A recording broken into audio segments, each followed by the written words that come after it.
La préparation.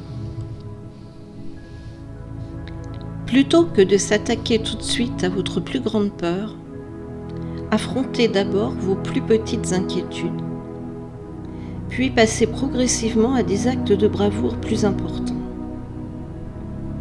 Préparez-vous.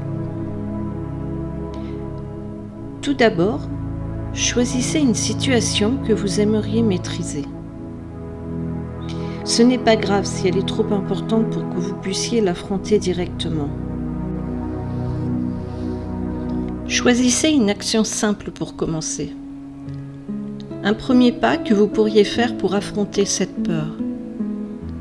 Quelque chose qui pourrait être un défi raisonnablement modeste pour vous, mais qui déclencherait quand même un début de changement.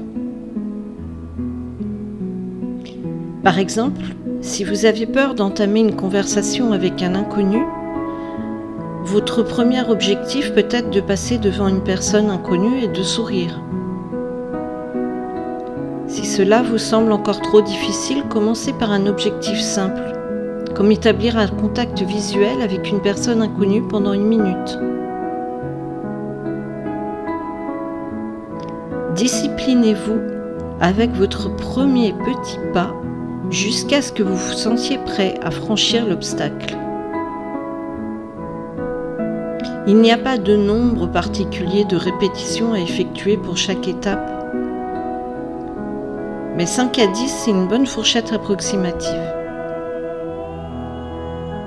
Imaginez que vous parveniez à établir un contact visuel avec des inconnus, que vous soyez capable de contrôler pendant 1 seconde entière sans détourner le regard. Vous pouvez vous sentir un peu nerveux au début, mais après 10 répétitions, vous êtes capable de le faire encore et encore. Augmentez ensuite le défi à 2 ou 3 secondes.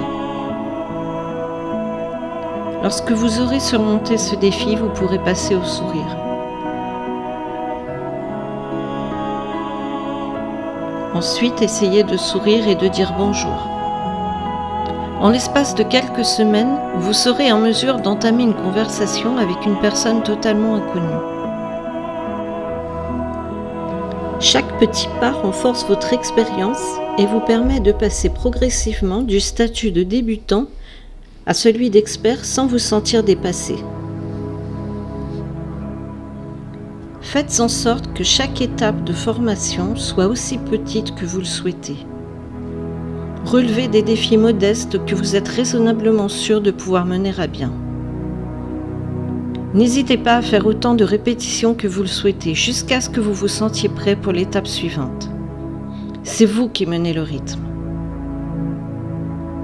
En respectant cette procédure de préparation, vous obtiendrez 2 choses. Tout d'abord, vous cesserez de renforcer les terribles schémas d'évitement dont vous avez fait preuve dans le passé.